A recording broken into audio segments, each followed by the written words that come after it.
아, 정말 엄마. 여기 요양은 밥도 잘 나온다잖아. 뇌출혈로 입원한 엄마한테 아들놈이 병실에 오자마자 짜증을 내며 한 말입니다. 저는 남편이 남긴 집까지 팔아 그 잘난 아들놈 40평짜리 새 아파트를 사줬어요. 60이 넘은 나이에 식당 주방에서 펄펄 끓는 육수통을 나르며 아들네 대출 이자까지 다달이 보태주던 이 늙은 어미였습니다. 그런데 제가 뇌출혈로 쓰러지자 아들과 며느리가 제일 먼저 내민 것이 바로 그 50만 원짜리 요양원 홍보책자였어요. 심지어 아들놈은 혹시라도 제가 찾아갈까 무서웠는지 아파트 현관 비밀번호마저 싹 바꿔버렸더군요. 세상 천지에 갈 곳 없이 버려진 저를 거둬준 건 평생 찬밥 신세였던 둘째 딸이었습니다. 그런데 말입니다. 저를 그렇게 헌신짝처럼 내다버렸던 아들 내외가 몇 달 뒤 찾아와 제 앞에 무릎을 꿇었어요. 대체 그 사이에 무슨 일이 있었기에 그 매정하던 아들과 며느리가 눈물까지 흘리며 저를 다시 찾아온 걸까요? 사연을 시작하기 전에 구독과 좋아요 꼭 눌러주세요. 여러분의 작은 손길이 이렇게 뭉클한 이야기를 계속 전해드릴 수 있는 가장 큰 힘이 됩니다. 그리고 지금 이 사연을 어느 동네에서 듣고 계신지, 무엇을 하며 듣고 계신지 댓글로 살짝 남겨주세요. 전국 방방곡곡 어디에서 함께해주고 계신지 궁금하네요. 그럼 지금부터 오늘의 사연을 시작하겠습니다. 엄마, 나 이번에 40평짜리 아파트 청약이 됐어. 근데 계약금이 좀 모자라네. 은행 대출도 꽉 막혀서 나 진짜 어떡하지? 벌써 5년 전, 그러니까 2020년 봄이었어요. 다 큰 아들놈이 제가 사는 낡은 집으로 찾아와 어릴 적처럼 어깨를 축 늘어뜨린 채 그렇게 징징대더군요. 40을 앞둔 사내가 방바닥에 주저앉아 두 손으로 얼굴을 쓸어내리는데 저는 그 모습이 어찌나 안쓰럽던지 가슴 한쪽이 뻐근하게 저려왔습니다. 저는 두말 없이 자리에서 일어났어요. 장롱문을 열고 이불 밑 깊숙한 곳에 숨겨둔 낡은 손수건을 꺼냈죠. 그 안에는 남편이 세상을 떠나기 전 제 손에 꼭 쥐어준 인감도장이 들어 있었습니다. 도장을 쥔 제 손이 살짝 떨렸지만 그 떨림보다 아들을 향한 마음이 훨씬 더 컸어요. 그 도장으로 판 것이 바로 혼자 살고 있던 남편이 남겨준 마당 딸린 낡은 구옥이었습니다. 비가 오면 천장 한 구석에서 물이 뚝뚝 떨어져 세숫대야를 받쳐 놓아야 했고, 겨울이면 문틈으로 칼바람이 들이쳐 이불을 3겹씩 덮어야 잠이 들던 집이었어요. 남들 눈엔 그저 헐어빠진 헌집이었겠지만 제게는 달랐습니다. 그 마당에서 남편이 담배를 태우던 뒷모습, 처마 밑에서 함께 비를 바라보던 저녁, 아이들이 마당을 뛰어다니며 깔깔대던 소리가 벽마다 스며있는 세상에 하나뿐인 보물이었으니까요. 그런데도 저는 그 집을 넘겼습니다. 아들의 말 한마디에 말이죠. 내 새끼가 남들 앞에서 기죽지 않고 번듯한 집에서 어깨 펴고 살았으면 그 하나의 욕심 때문에 저는 남편과의 마지막 추억까지 통째로 팔아버린 거였어요. 지금 와 생각하면 참으로 미련하고 어리석은 어미였죠. 계약서에 도장을 찍던 날 부동산 사무실을 나서는데 봄바람이 유난히 서늘하더군요. 그래도 저는 웃었습니다. 이제 우리 아들이 좋은 집에서 살겠구나 하는 생각에 텅 빈 통장을 보면서도 배가 부른 것만 같았어요. 아들 내외는 그 돈으로 전망 좋은 신축 아파트에 입주했습니다. 거실 통창으로 햇살이 폭포처럼 쏟아지고 저 멀리 강까지 내려다 보이는 40평대 새 아파트였죠. 반면 저는 짐 보따리 몇 개를 들고 보증금 1,000만 원에 월세 30만 원짜리 반지하로 기어 들어갔습니다. 그 방은 낮에도 불을 켜야 앞이 보였어요. 벽에는 늘 물기가 배어 축축했고 장판을 들추면 시커먼 곰팡이가 손바닥만 하게 피려 있었습니다. 밤이면 어디선가 쥐 깎는 소리가 들려 잠을 설치기도 했죠. 그래도 저는 괜찮았습니다. 눈을 감으면 아들 집 거실에 환한 햇살이 떠올라서 그 상상만으로도 어두운 방이 조금은 밝아지는 것 같았거든요. 하지만 세상 일이 어디 제 바람대로만 흘러가던가요? 집을 사준 대가는 생각보다 훨씬 혹독했습니다. 아들 내외는 매달 빠져나가는 은행 이자가 버겁다며 툭하면 제게 전화를 걸어 한숨을 쉬어댔어요. 처음엔 그저 넋두리려니 했는데 그 넋두리 끝에는 늘 저를 짓누르는 무거운 무언가가 매달려 있었습니다. 어머님, 이번 달에 차 할부금에 아파트 이자까지 겹쳐서 진짜 미치겠어요.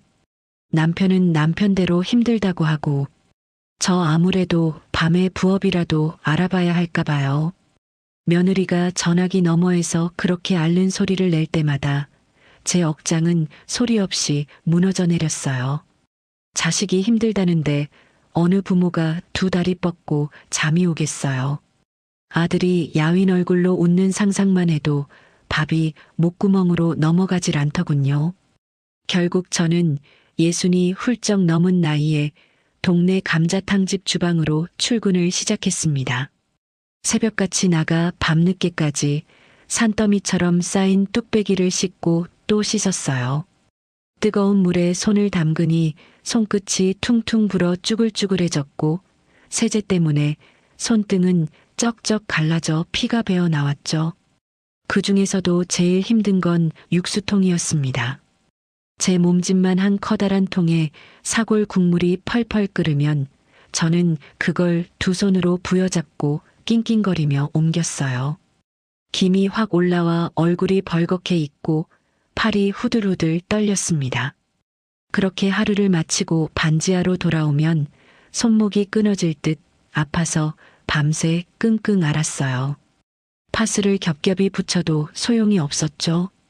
어떤 날은 통증에 잠을 못 이루고 어두운 천장을 올려다보며 혼자 눈물을 훔치기도 했습니다. 그런데 참 이상하죠.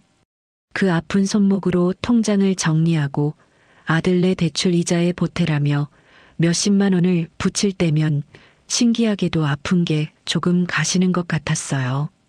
내가 이렇게라도 보태니 우리 아들 어깨가 좀 가벼워지겠지. 그 생각 하나로 저는 버텼습니다. 손목 연골이 다 닳아 없어지는 줄도 모르고 말이죠. 한 번은 아들에게 넌지시 물은 적이 있어요. 명절이었는데 반찬 몇 가지를 싸들고 아들 집 앞까지 갔던 날이었죠. 도진아, 엄마, 밥이라도 한 끼 같이 먹고 갈까? 오랜만에 얼굴도 좀 보고. 전화기 너머로 잠시 침묵이 흐르더니 아들이 어물어물 대답하더군요. 아, 엄마. 지금 아영이 친정 식구들 와 있어서 좀 그래. 다음에, 응? 반찬은 문 앞에 두고 가. 저는 현관문 앞에 반찬 봉지를 내려놓고 돌아섰어요. 굳게 닫힌 그 철문 안에서는 도란도란 웃음소리가 새어나오고 있었죠. 저는 차가운 복도에 잠시 서서 그 소리를 가만히 들었습니다. 그 안에 제 자리가 하나쯤은 있을 줄 알았는데 어쩐지 그날따라 문이 참 두껍고 높아 보이더군요. 돌아오는 길 버스 창밖으로 아들네 아파트 불빛이 멀어지는 걸 보면서 저는 애써 마음을 다독였어요. 괜찮아. 새 식구들 챙기느라 정신이 없어서 그런 거야. 우리 아들이 원래 그런 애가 아니잖아. 그렇게 스스로를 달래고 또 달랬습니다. 제 뼈를 갈아지어 올린 그 화려한 성, 그 안에서 아들 내외는 남부럽지 않게 떵떵거리며 살았지만 정작 그 성을 세운 늙은 어미가 발 뻗고 앉을 자리는 단 한 뼘도 마련되어 있지 않았어요. 그렇게 스스로를 달래고 또 달랬지만 사람 마음이라는 게 어디 마음먹은 대로만 되던가요? 문 앞에 반찬을 두고 돌아섰던 그날 이후로도 저는 아들 걱정에 손에서 국자를 놓지 못했어요. 식당 일을 마치고 반지하로 돌아오는 밤이면 아들리가 밥은 제대로 챙겨 먹는지 그게 제일 마음에 걸렸습니다. 그래서 저는 쉬는 날마다 반찬을 만들었어요. 새벽 시장에 나가 제일 싱싱한 콩나물을 고르고 조기 한 손을 사다 소금을 뿌려 꾸덕하게 말렸죠. 아들이 어릴 적부터 밥 2그릇씩 비우던 소고기 장조림은 간장을 몇 번이나 졸여가며 정성껏 만들었습니다. 진간장 냄새가 좁은 방 안에 가득 차도 저는 콧노래가 절로 나왔어요. 이거 가져다 주면 우리 아들이 얼마나 좋아할까. 그 생각 하나로 손이 바빴죠. 반찬통을 신문지로 겹겹이 싸고 국물이 셀까봐 비닐봉지로 또 한 번 꽁꽁 묶었습니다. 무거운 보따리를 양손에 나눠 들고 버스를 2번이나 갈아타 아들 집으로 향할 때면 팔이 빠질 듯 아파도 마음만은 부자였어요. 그런데 그날 며느리가 현관문을 빼꼼 열더니 대뜸 이러더군요. 어머님 오셨어요? 아, 근데 그 반찬통은 그냥 문 앞에 두고 가시면 안 돼요? 집안에 들이면 냄새가 배서요. 저 요즘 냄새에 좀 예민하거든요. 저는 순간 제 귀를 의심했어요.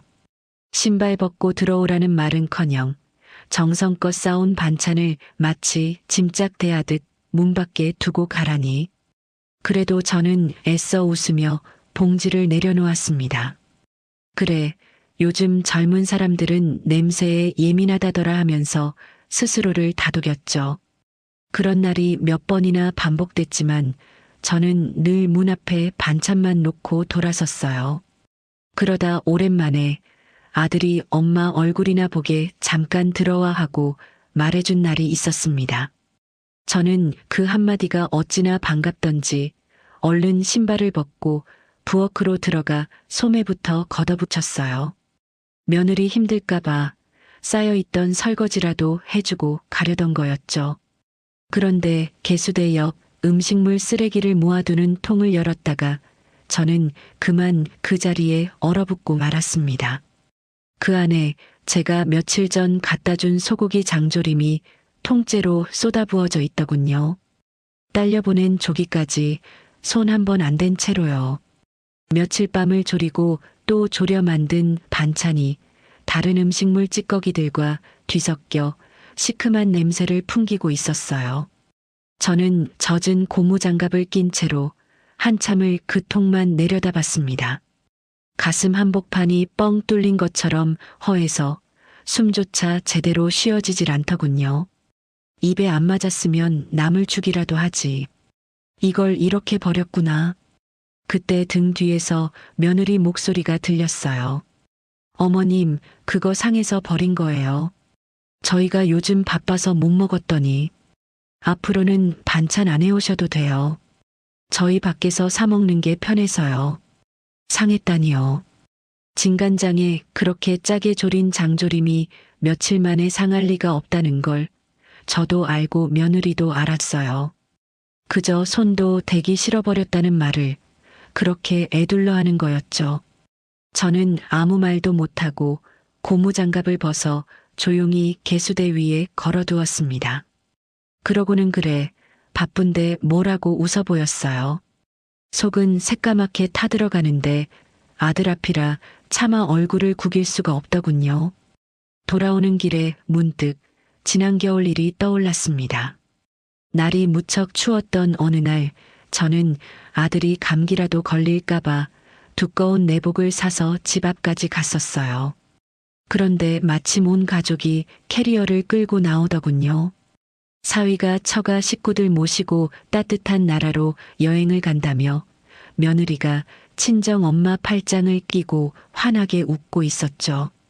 엄마, 이번엔 따뜻한 데로 모실게. 감기 걸리면 큰일 나. 그 엄마는 제가 아니었습니다. 저는 그저 내복 봉지를 든 채 여행 가방을 끌고 신나게 떠나는 그 가족의 뒷모습을 우두커니 바라만 봤어요.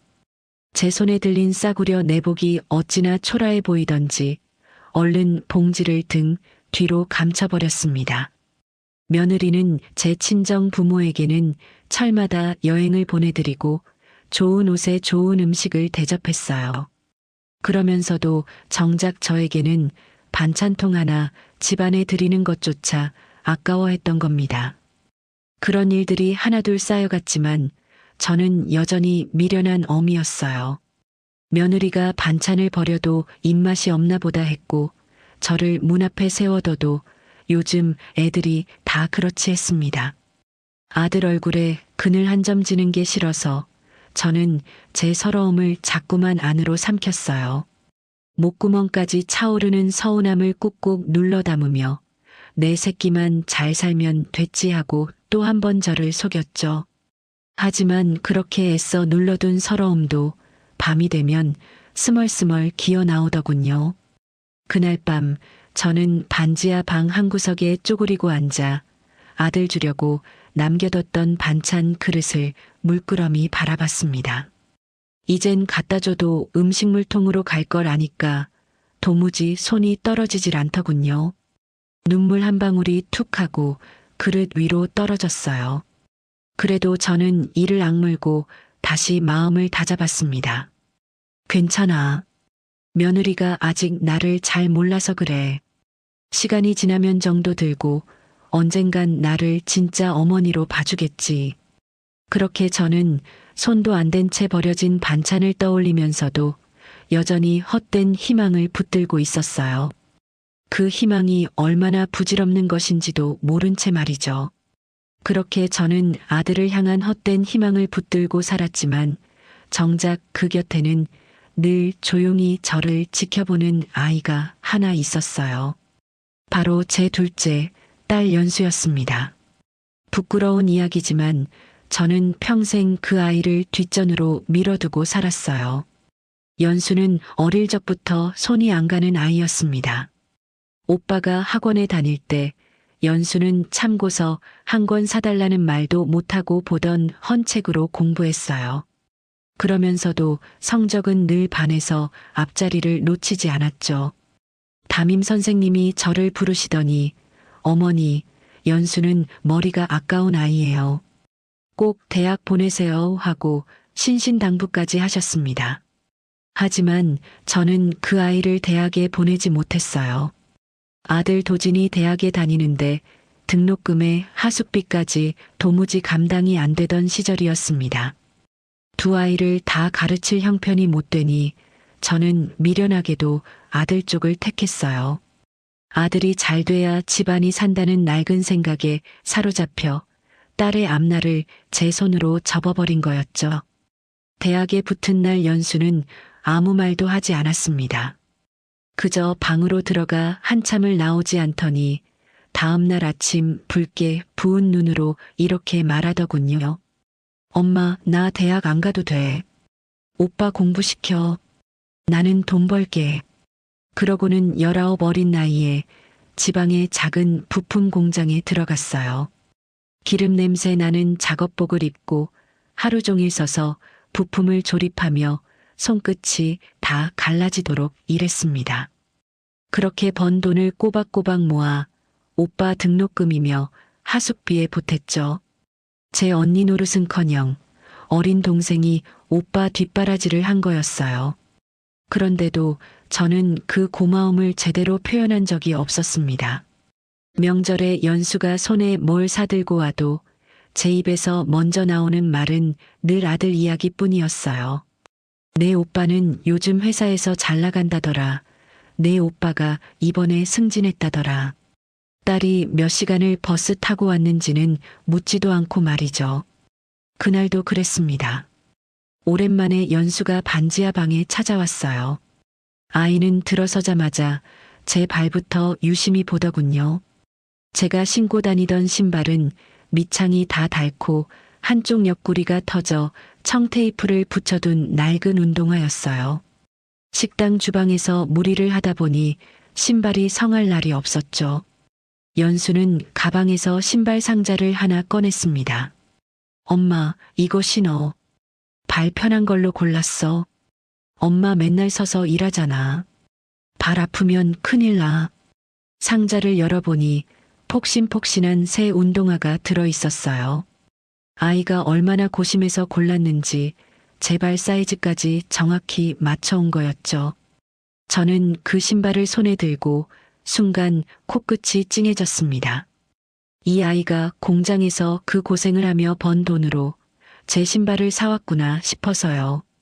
그런데 바로 그때 제 머릿속에 아들 생각이 스치고 지나갔어요. 며칠 전 아들이 전화로 이러더군요. 엄마, 나 차가 너무 낡아서 회사 사람들 보기 창피해. 이번에 좀 바꿔야 할 것 같은데. 그 한마디가 자꾸만 마음에 걸려있던 참이었습니다.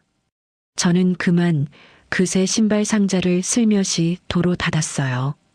연수야, 엄마는 이 신발도 아직 멀쩡해.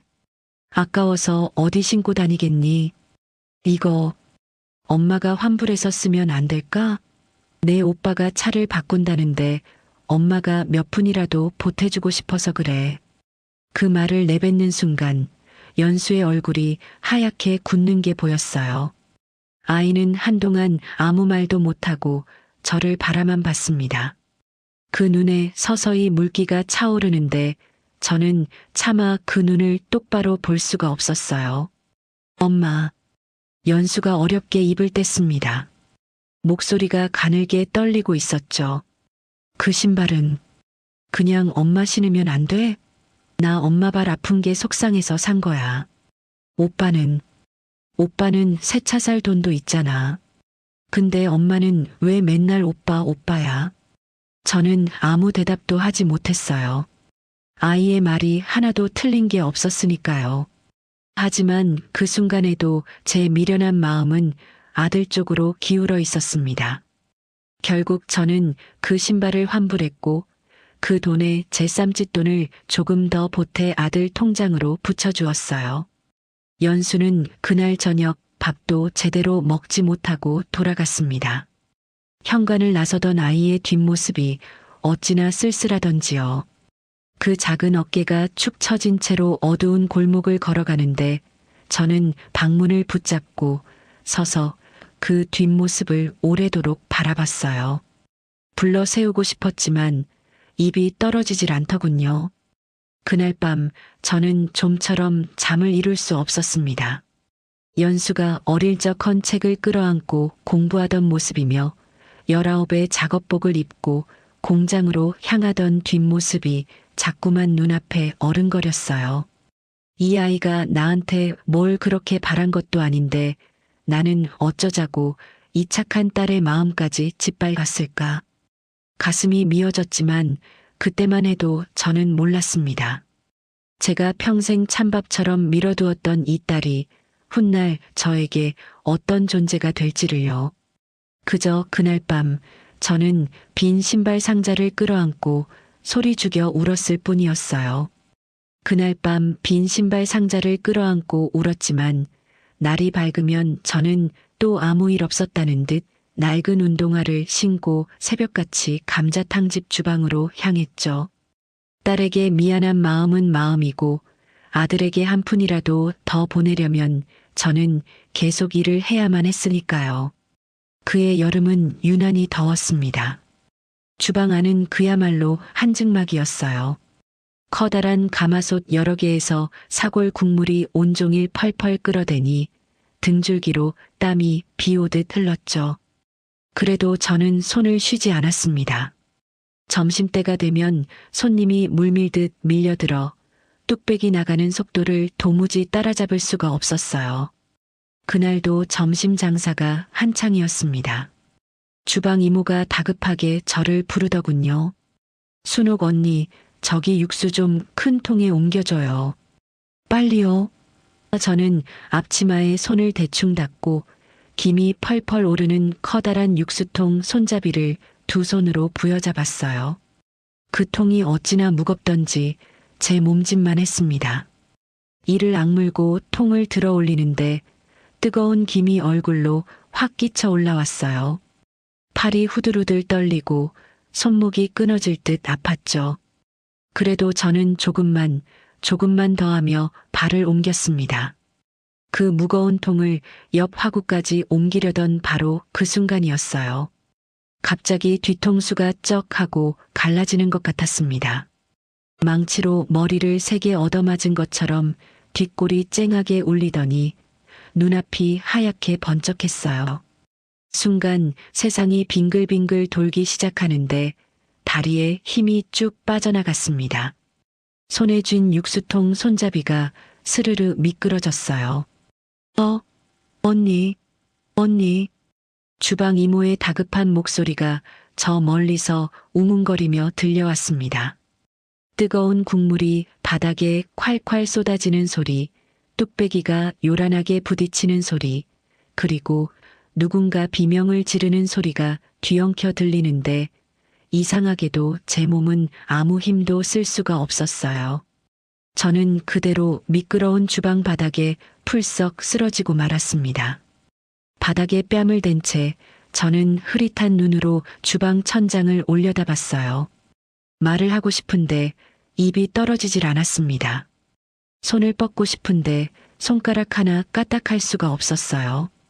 몸의 한쪽이 마치 제 것이 아닌 것처럼 축 늘어져 아무리 애를 써도 움직여지질 않더군요. 오직 정신만은 어렴풋이 남아 사람들이 저를 둘러싸고 발을 동동 구르는 소리를 들었어요. 빨리 구급차, 119 불러요, 어서. 멀어지는 의식 속에서 이상하게도 제일 먼저 떠오른 얼굴은 아들이었습니다. 도진이한테 이번 달 돈을 아직 못 붙였는데 정신이 아득해지는 그 와중에도 저는 아들 걱정부터 하고 있었어요. 참으로 어리석은 어미였죠. 제 몸이 이 지경이 되었는데도 머릿속엔 온통 아들 생각뿐이었으니까요. 앵앵거리는 사이렌 소리와 함께 저는 그렇게 정신을 잃었습니다. 다시 눈을 떴을 때 저는 하얀 병실 침대에 누워 있었어요. 코에는 산소줄이 꽂혀 있고 팔에는 링거 바늘이 꽂힌 채로요. 낯선 소독약 냄새가 코를 찔렀습니다. 몸을 일으키려는데 오른쪽 팔다리가 여전히 제 뜻대로 움직여지질 않더군요. 저는 그제야 덜컥 겁이 나기 시작했어요. 잠시 후 하얀 가운을 입은 의사 선생님이 들어와 제 상태를 살피더니 차분하게 말했습니다. 어르신, 뇌출혈이 왔어요. 다행히 초기에 발견돼서 큰 고비는 넘겼습니다. 조금만 늦었어도 위험할 뻔했어요. 정말 운이 좋으셨어요. 뇌출혈이라는 말에 저는 가슴이 철렁 내려앉았습니다. 그럼 저 이제 어떻게 되는 건가요, 선생님? 걸을 수는 있는 거지요? 의사 선생님은 잠시 뜸을 들이더니 이렇게 말하더군요. 당분간은 절대 안정이 필요합니다. 지금은 한쪽에 마비가 조금 남아 있는데 꾸준히 재활하시면 차차 좋아지실 거예요. 다만 무리한 일은 절대 안 됩니다. 특히 뜨거운 거 들어 올리고 오래 서 있는 그런 일은 이제 하시면 안 돼요. 자칫하면 다시 쓰러질 수 있습니다. 그 말을 듣는데 눈앞이 캄캄해졌어요. 무리한 일을 하지 말라니. 저에게 일이란 곧 아들에게 돈을 붙이는 유일한 방법이었는데 말이죠. 이제 식당 일도 못하게 됐구나 싶으니 앞이 막막했습니다. 당장 이 병원비는 또 어쩌나, 아들네 이자는 또 어쩌나. 아픈 몸으로 누워서도 저는 온통 돈 걱정, 아들 걱정뿐이었어요. 간호사가 보호자에게 연락을 해야 한다며 가족 연락처를 물었습니다. 저는 떨리는 목소리로 아들의 전화번호를 불러주었어요. 그러면서도 마음 한구석엔 신락 같은 기대가 피어오르더군요. 그래도 내가 이렇게 쓰러졌다는데 우리 아들이 한 걸음에 달려오겠지. 걱정돼서 밤새 내 손을 잡아주겠지. 평생 아들 하나 바라보고 살아온 어미의 그 마지막 남은 믿음이었습니다. 병실 창밖으로 해가 뉘엿뉘엿 저물어 갔어요. 저는 산소줄을 코에 낀 채 병실 문 쪽을 하염없이 바라봤습니다. 저 문이 열리고 아들이 들어올 순간만을 기다리면서요. 몸은 반쪽이 마비돼 꼼짝도 못하는데 그 순간에도 제 마음은 오직 아들을 향해 있었어요. 그때까지만 해도 저는 아들이 저를 어떻게 대할지 꿈에도 상상하지 못한 채 말이죠. 병실 문만 하염없이 바라보며 하룻밤을 꼬박 세웠어요. 마비된 팔다리는 여전히 제 뜻대로 움직이질 않았지만 그보다 저를 더 애타게 한 건 아들의 얼굴이 보고 싶은 마음이었습니다. 언제쯤 오려나 회사 일 때문에 늦어지는 걸까? 그렇게 저는 밤새 문 쪽에서 눈을 떼지 못했죠. 이튿날 점심때가 다 되어서야 드디어 병실 문이 열렸어요. 아들과 며느리가 들어서는 모습을 본 순간 저는 나도 모르게 성한 왼손을 들어 올렸습니다. 반가운 마음에 목이 메어 말도 제대로 나오질 않았어요. 그래, 우리 아들이 왔구나. 이제 됐다. 그 얼굴을 보는 것만으로도 저는 마비된 몸에 통증마저 있는 것 같았습니다. 그런데 아들의 표정이 어쩐지 제가 기대하던 그것이 아니었어요. 걱정으로 하얗게 질려 달려왔을 줄 알았던 아들의 얼굴에는 어딘가 귀찮고 짜증스러운 기색이 서려 있었습니다. 며느리는 아예 마스크를 코끝까지 올려 쓴 채 병실 안이 답답하다는 듯 코를 찡그렸어요. 두 사람은 제 침대 곁으로 오는 대신 문가에 어정쩡하게 선 채로 병실 안을 휘휘 둘러보더군요. 엄마, 정신은 좀 들어? 아이고, 이게 무슨 일이야 진짜. 아들이 그렇게 말은 했지만 목소리에 온기가 하나도 없었어요. 걱정이라기보다는 성가신 일이 하나 생겼다는 투에 가까웠죠. 저는 그 서늘한 말투에 잠시 어리둥절했지만 애써 마음을 다잡았습니다. 놀라서 그렇겠지 얼마나 당황했으면. 저는 어눌해진 발음으로 더듬더듬 아들에게 말을 건넸어요. 도진아, 엄마가 갑자기 이렇게 돼서 미안하다. 근데 의사 선생님이 당분간 절대 안정을 해야 한댄다. 무리한 일은 이제 하면 안 된다고. 말을 하면서도 저는 속으로 신락 같은 기대를 품었습니다. 이제 몸도 못 쓰게 됐으니 아들이 나를 제 집으로 데려가 몸을 추스르게 해주지 않을까? 며느리가 끓여주는 죽 한 그릇이라도 얻어먹으며 재활하는 동안만이라도 자식 곁에 있을 수 있지 않을까? 그런 소박한 바람이었어요. 하지만 아들의 반응은 제 기대와는 전혀 딴판이었습니다. 아들은 제 말은 제대로 듣지도 않고 침대 발치에 놓인 서류철부터 집어들었어요. 병원비 정산 내역서였죠. 아들은 그 종이를 넘기며 숫자를 훑어보더니 미간을 잔뜩 찌푸렸습니다. 입술을 삐죽이며 한숨을 푹 내쉬는데 그 모습이 마치 뜻밖의 청구서를 받아든 사람 같았어요. 엄마, 근데 이거 하루 입원비가 왜 이렇게 비싸? 검사비도 장난 아니네. 이거 다 어떻게 내려고 그래?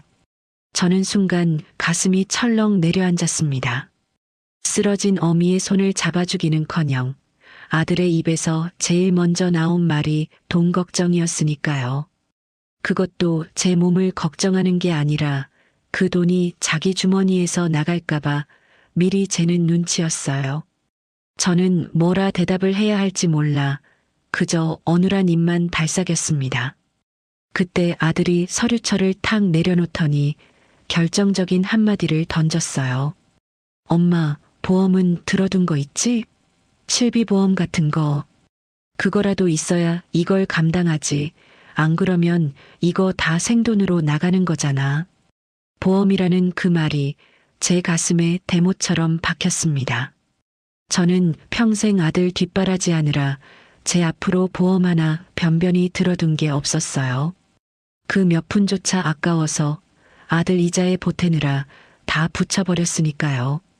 그런데 정작 제가 쓰러진 이 순간 아들은 저를 걱정하는 게 아니라 이 돈을 누가 대신 내주느냐만 따지고 있었던 겁니다.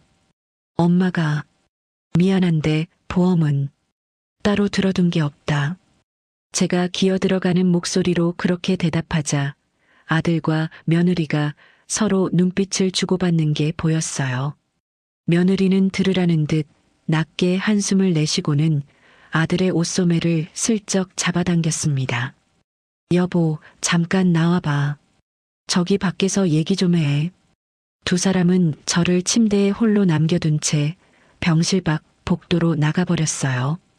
빼꼼 열린 문틈으로 두 사람이 소곤거리는 소리가 어렴풋이 새어 들어왔습니다. 정확한 말은 알아들을 수 없었지만 돈이니 우리가 어떻게니 하는 단어들이 띄엄띄엄 들려왔어요. 저는 반쪽 마비된 몸으로 침대에 누운 채 그 소리를 고스란히 들어야만 했습니다. 명치 끝이 뜨겁게 저려오는데 눈물조차 마음대로 흐르질 않더군요. 내가 무얼 그리 잘못 키웠을까? 천장을 올려다보며 저는 그런 생각을 했어요. 남편이 남긴 집을 팔아번 듯한 아파트를 사줬고 이 늙은 손목이 다 닳도록 일에 이자를 보탰는데 정작 제가 쓰러진 이 순간 아들의 눈에 보이는 건 병들어 누운 어미가 아니라 그저 돈이 드는 짐덩어리였던 겁니다.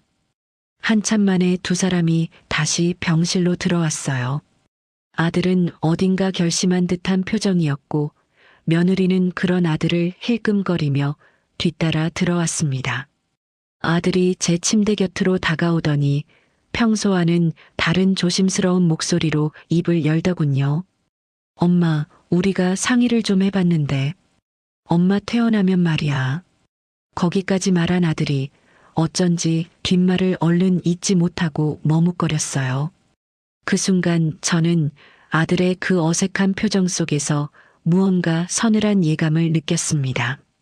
하지만 설마 하는 마음에 저는 애써 그 불길함을 밀어냈어요.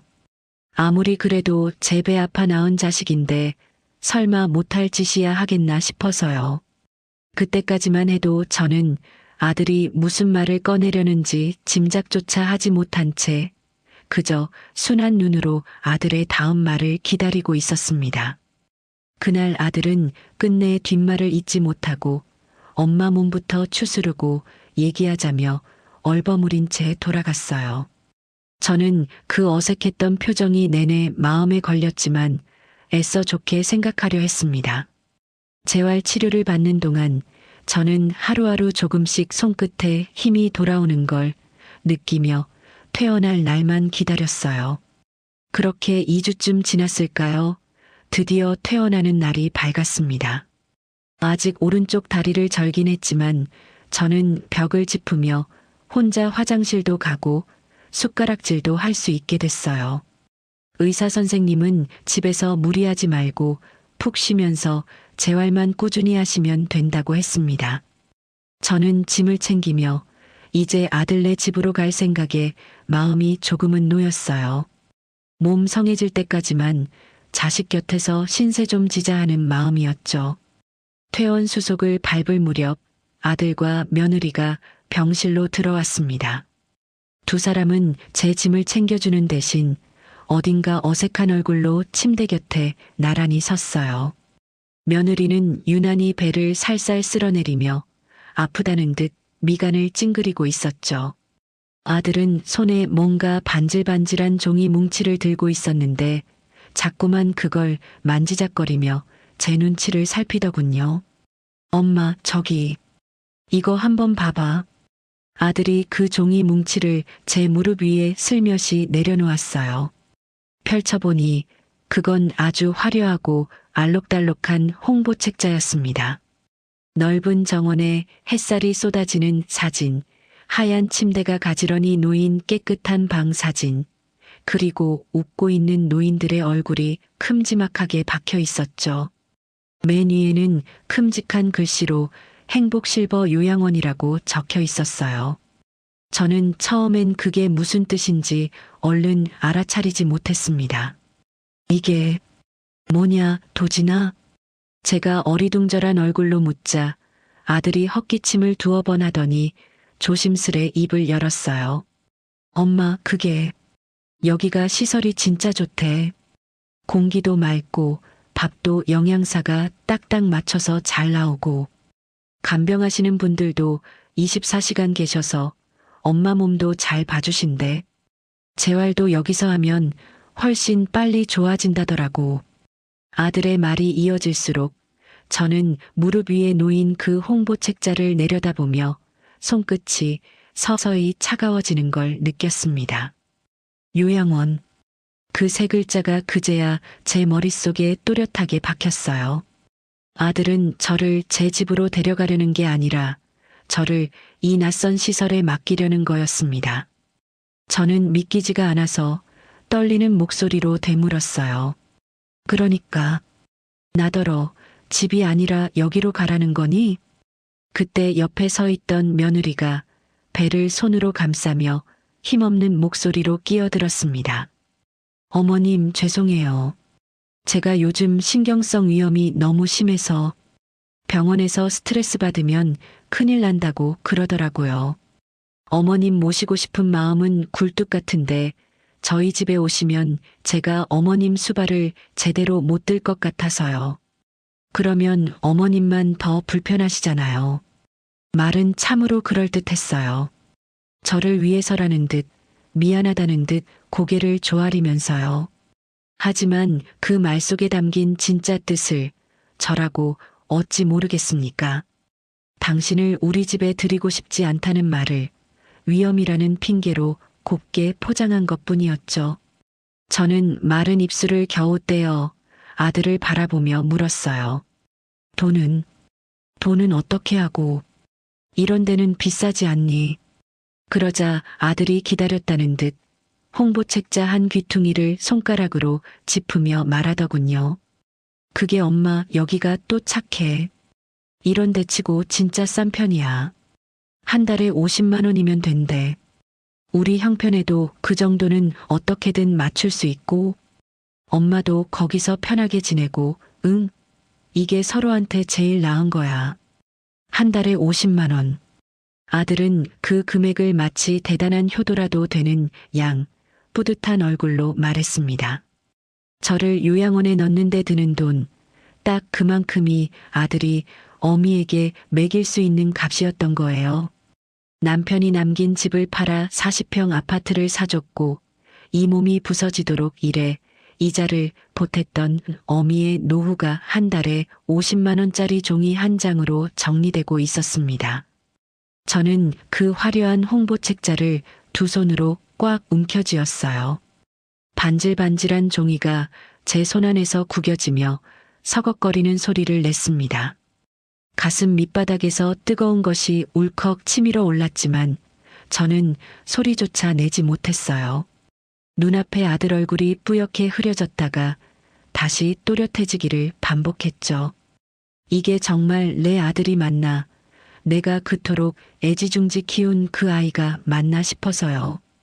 병실 창밖으로는 여전히 햇살이 밝게 쏟아지고 있었는데 이상하게도 제 몸만 그 자리에서 얼어붙은 것처럼 차갑게 식어갔습니다.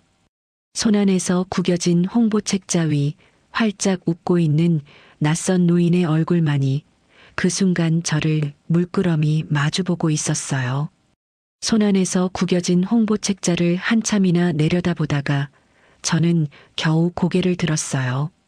아들의 얼굴을 똑바로 마주보는데 목구멍까지 차올랐던 뜨거운 것이 마침내 터져 나오고 말았습니다. 도진아, 엄마가 지금 무슨 큰 병이라도 걸린 줄 아니? 떨리는 목소리로 저는 그렇게 입을 뗐어요.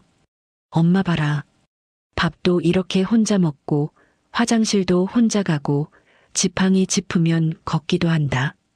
의사 선생님이 집에서 재활만 잘하면 된다고 했어. 근데 왜 멀쩡히 정신 있는 어미를 그런 데로 보내려고 그러니? 이게 고려장이지 뭐가 고려장이야. 말을 하면 할수록 서러움이 북받쳐 저는 성한 손으로 침대 시트를 움켜쥐었습니다. 눈에서는 뜨거운 눈물이 뚝뚝 떨어져 무릎 위 홍보책자를 적셨어요. 반질반질한 종이 위에서 웃고 있는 낯선 노인의 얼굴이 눈물에 젖어번져갔죠. 엄마 그냥 내 옆에서 밥이나 지어주고 애들이나 봐주면서 조용히 살면 안 되겠니? 응? 짐 안 될게. 엄마가 정말 짐 안 되게 할게. 제가 애원하듯 매달리자 아들의 얼굴에 짜증이 확 스쳐 지나갔어요. 아들은 답답하다는 듯 제 무릎에 놓인 홍보 책자를 툭 밀치더니 언성을 높였습니다. 엄마, 진짜 왜 이래? 애들 생각도 좀 해야 될 거 아니야. 엄마 저렇게 다리도 절뚝거리고 말도 어눌한데 애들이 그런 거 보면 정서에 얼마나 안 좋겠어. 한창 예민할 나이인데. 엄마가 우리 집에 들어오면 애들 정서에 안 좋다고. 애들 정서. 그 말이 제 가슴을 갈기갈기 찢어 놓았습니다. 제 손자들이 병든 할미를 보는 게 정서에 안 좋다니. 제가 그 아이들을 업어 키우고 기저귀를 갈고 밤새 열을 재며 돌봐줬던 세월은 다 어디로 간 걸까요? 저는 이제 손주들 눈에 띄어서도 안 되는 그저 흉물스러운 존재가 되어버린 거였어요. 도진아, 어떻게 그런 말을. 내가, 이 어미가 내 자식들한테 어떻게 했는데. 제가 목매어 말을 잇지 못하자 며느리가 아들의 팔을 잡아 끌며 나직이 속삭였어요. 여보, 그만 가자. 나 배 아파. 여기 더 있으면 나 쓰러질 것 같아. 아들은 며느리의 손에 이끌려 몸을 돌렸습니다. 그러고는 침대에 홀로 앉은 저를 향해 마지막으로 이렇게 내뱉더군요. 엄마, 일단 오늘은 그냥 병원에 좀 더 있어. 나중에 다시 얘기하자. 나 회사도 가야 되고 지금 정신없어. 그 말을 남기고 두 사람은 뒤도 돌아보지 않고 병실을 나가버렸어요. 문이 탁 닫히는 소리가 텅 빈 병실에 유난히 크게 울렸습니다. 저는 그 닫힌 문을 멍하니 바라보며 한동안 아무 생각도 할 수가 없었어요. 방금 전까지 애원하던 제 목소리만이 허공에 헛되이 맴도는 것 같았죠. 그래도 저는 마지막까지 믿고 싶었습니다. 화가 나서 저러는 거겠지. 조금 있으면 마음이 풀려서 그래도 자식인데 다시 문을 열고 들어오겠지. 저는 침대에 앉아 자꾸만 문 쪽으로 눈을 돌리며 아들을 기다렸어요. 1시간이 가고 2시간이 가도 문은 열리지 않았습니다. 몇 번이나 아들에게 전화를 걸어봤지만 신호만 길게 울리다 끊길 뿐이었어요. 며느리 번호로도 걸어봤지만 아예 전원이 꺼져 있다는 안내음만 흘러나왔죠. 그제야 저는 서서히 깨닫기 시작했습니다. 아들 내외는 다시 오지 않는다는 것을요. 정신이 멀쩡하고 두 발로 걸을 수 있는 어미를 그저 성가신 짐짝처럼 병실에 툭 던져두고 가버린 거였어요. 오후가 되자 간호사가 들어와 이제 퇴원 수속을 밟아야 한다고 조심스레 일러주더군요. 저는 더 이상 이 병실에 머무를 수도 없는 처지였습니다. 저는 떨리는 손으로 낡은 짐 가방을 주섬주섬 챙겼어요. 갈아입을 옷 몇 벌, 세면도구, 그리고 무릎 위에 놓여있던 그 요양원 홍보책자까지. 저는 그 구겨진 홍보책자를 한참 내려다보다가 차마 버리지 못하고 가방 맨 안쪽에 접어 넣었습니다. 자식이 어미에게 마지막으로 쥐어준 것이 하필 그 종이 한 장이라는 게 기가 막혀서요. 혼자서 짐 가방을 끌고 병실을 나서는데 다리가 후들거렸어요. 아직 오른쪽 다리에 힘이 제대로 들어가질 않아 한 발 한 발 내딛는 게 여간 힘든 게 아니었습니다. 절뚝이는 걸음으로 바퀴 한쪽이 고장난 낡은 가방을 겨우겨우 끌었어요.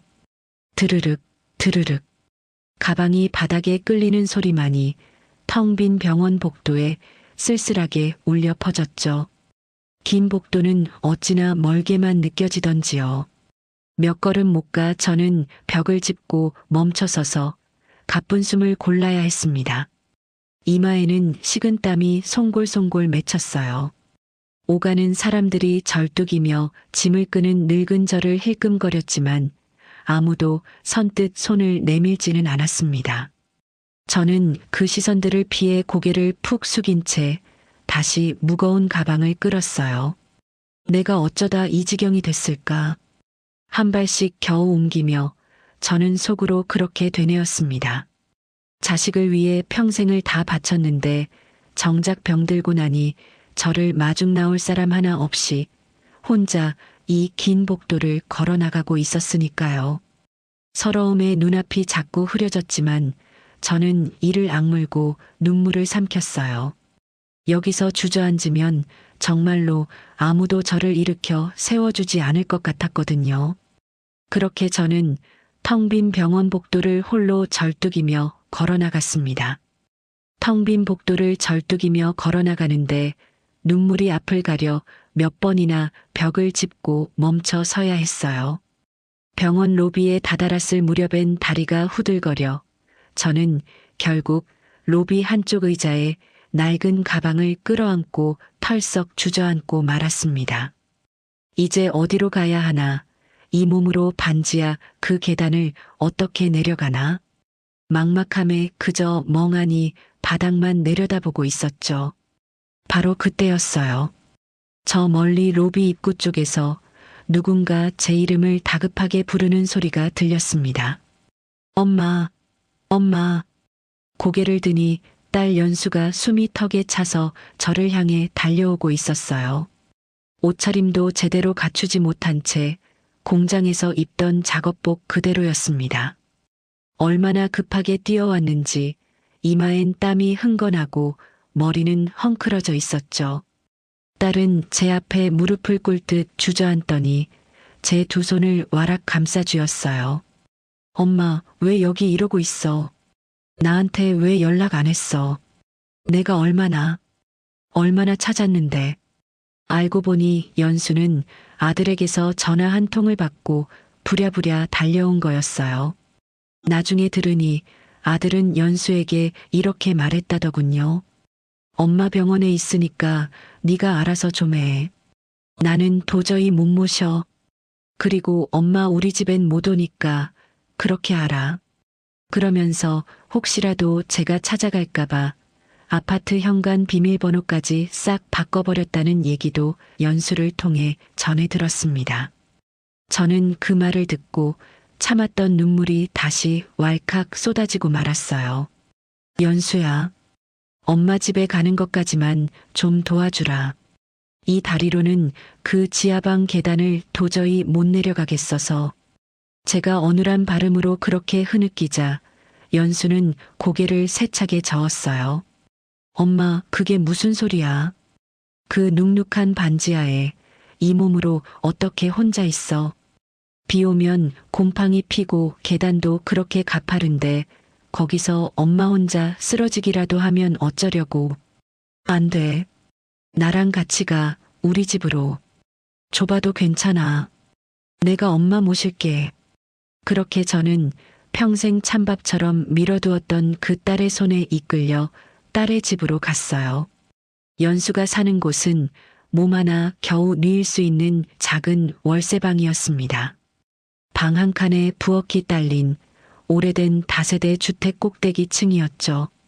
형편이 넉넉지 않은 딸이 그 좁은 방에 이불을 새로 한 채 사다 깔고 저를 아랫목에 눕혔어요. 자기는 윗목 차가운 자리에서 자겠다면서요. 연수의 간병은 그야말로 지극정성이었습니다. 새벽같이 일어나 제 죽을 끓이고 공장에 나갔다가도 점심시간이면 헐레벌떡 달려와 제 밥을 챙겼어요. 저녁엔 퇴근하자마자 제 팔다리를 주무르며 재활 운동을 도왔죠. 마비된 제 손을 잡고 엄마 이 손가락 하나만 움직여봐. 그래, 잘한다 우리 엄마 하며 어린애 어르듯 저를 다독였습니다. 밤이면 제가 뒤척일 때마다 벌떡 일어나 이불을 여며주고 물을 떠다 주었어요. 그러던 어느 저녁이었습니다. 연수가 공장에서 돌아와 소박하지만 따뜻한 밥상을 차려 제 앞에 놓아주었어요. 김이 모락모락 나는 흰쌀밥에 제가 좋아하는 시래기국, 그리고 계란말이 한 접시. 넉넉지 않은 살림에 어렵게 차린 밥상이라는 걸 저는 한눈에 알 수 있었습니다. 엄마 많이 먹어. 이거 먹고 얼른 기운 차려야지. 딸이 제 밥 위에 계란말이를 얹어주는데 저는 그만 목이 메어 숟가락을 들 수가 없었어요. 문득 지난 날들이 주마등처럼 스쳐 지나갔습니다. 이 착한 딸이 대학도 못 가고 공장에 들어가 오빠 학비를 댔던 일, 저를 위해 사온 새 신발까지 제 손으로 환불해 아들에게 돈을 붙였던 일. 그렇게 서럽게 대했는데도 이 아이는 제가 갈 곳 없이 버려지자 두말 없이 저를 품어준 거였어요. 반면 제가 그토록 애지중지 키운 아들은 병든 어미를 병실에 버리고 문의 비밀번호까지 바꿔버렸죠. 숟가락을 든 채 눈물을 뚝뚝 흘리는 저를 보고 연수가 놀라 물었어요. 엄마, 왜 그래? 어디 아파? 국이 짜? 저는 고개를 저으며 딸의 손을 꼭 붙잡았습니다. 아니다. 연수야. 엄마가 미안해서 그런다. 엄마가 너한테 못할 짓을 너무 많이 했는데 너는 어쩌자고 이렇게 착하니. 엄마가 정말 미안하다. 연수는 그저 말없이 제 등을 오래도록 쓸어내려 주었어요. 그날 밤 저는 좀처럼 잠을 이루지 못했습니다. 곤히 잠든 딸의 얼굴을 물끄러미 바라보는데 가슴 밑바닥에서 두 가지 감정이 뜨겁게 뒤엉켜 올라왔어요. 하나는 이 딸에 대한 사무치는 미안함과 고마움이었고 다른 하나는 저를 헌신짝처럼 버린 아들 내외를 향한 서늘하고 차가운 무언가였습니다. 그래, 내가 이대로 눈물이나 흘리며 주저앉아 있을 순 없다. 어둠 속에서 저는 두 주먹을 꽉 쥐었어요. 마비됐던 오른손에도 어느새 조금씩 힘이 들어오고 있었습니다. 병든 어미를 짐짝 취급하며 내다버린 그 자식들에게 언젠가는 반드시 그 대가를 치르게 하리라. 그리고 이 가엾은 딸에게는 살아생전 반드시 그 마음을 갚아주리라. 저는 그렇게 소리 없이 이를 악물었습니다. 창밖으로 새벽빛이 희끄무레하게 밝아올 때까지 저는 오래도록 잠들지 못한 채 그 다짐을 곱씹고 또 곱씹었어요. 그날 밤 이를 악물고 다짐한 뒤로 저는 조금씩 달라지기 시작했어요. 눈물로 밤을 지새우는 대신 이 악물고 재활에 매달렸습니다. 딸이 시키는 대로 하루에도 몇 번씩 손가락을 쥐었다 펴고 벽을 짚고 다리를 움직였어요. 그렇게 서너 달이 흐르자 절뚝이던 다리에도 제법 힘이 붙어 지팡이 하나면 혼자 걸을 수 있게 됐죠. 몸이 조금 나아지자 저는 미뤄뒀던 일 하나가 자꾸 마음에 걸렸습니다. 바로 오래 비워둔 제 반지하 방이었어요. 병원에 실려간 뒤로 그 방엔 발도 못 들였으니 벌써 몇 달째 텅 빈 채 방치돼 있었죠. 월세는 다달이 빠져나가는데 습기 찬 그 방이 어찌 됐을지 걱정이 이만저만이 아니었어요. 게다가 밀린 우편물이며 고지서도 쌓여 있을 테니 한 번은 가서 정리를 해야 했습니다. 그날 저는 연수에게 부탁해 오랜만에 그 반지하 방을 찾았어요. 딸의 부축을 받아 가파른 계단을 조심조심 내려가는데 문을 여는 순간 퀴퀴한 곰팡내가 확 끼쳐왔습니다.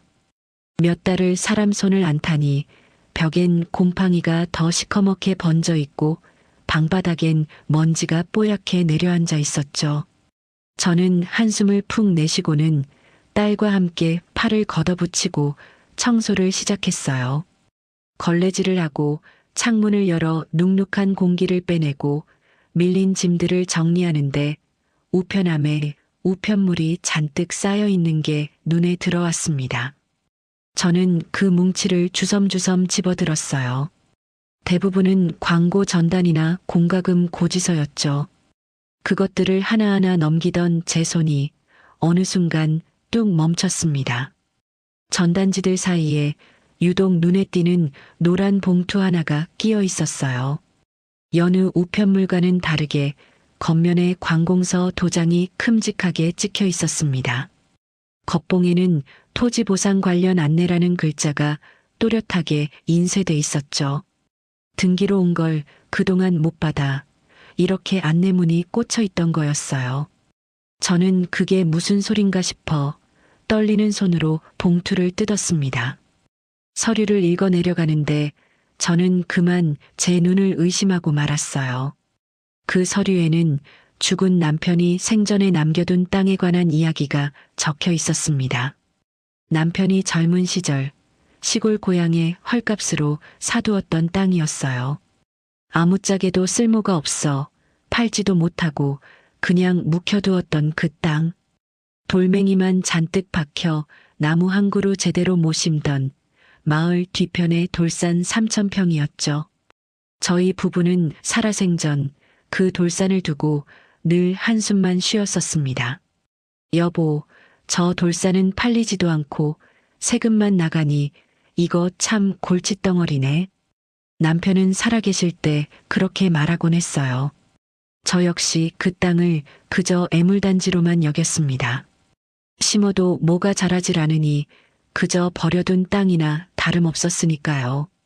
아들 아파트를 사줄 때도 그 돌산은 팔릴 리가 없어 아예 손도 못 댔었죠. 그런데 그 쓸모없던 돌산이 어마어마한 물건으로 바뀌어 있었습니다. 서류에 따르면 그 일대가 새로 들어서는 신도시 개발구역으로 지정됐다는 거였어요. 그리고 하필 저희 돌산이 신도시로 이어지는 고속도로 나들목, 그러니까 IC가 들어설 자리로 딱 정해진 거였습니다. 나라에서 그 땅을 사들이겠다며 토지 보상금을 지급하겠다는 안내였죠. 그 보상금 액수를 확인한 순간 저는 그 자리에 얼어붙고 말았어요. 무려 50억 원. 저는 그 숫자를 몇 번이나 다시 읽었습니다. 혹시 제가 잘못 본 건 아닐까, 동그라미를 잘못 센 건 아닐까 싶어서요. 하지만 아무리 다시 봐도 서류에 적힌 금액은 분명 50억 원이었어요. 남편이 죽는 날까지 골칫덩어리라며 한숨 짓던 그 돌산이 하루아침에 50억 원짜리 황금 땅으로 둔갑한 겁니다. 들고 있던 서류가 제 손안에서 바르르 떨렸습니다. 기가 막히기도 하고 어이가 없기도 하고 또 한편으로는 눈물이 핑 돌았어요.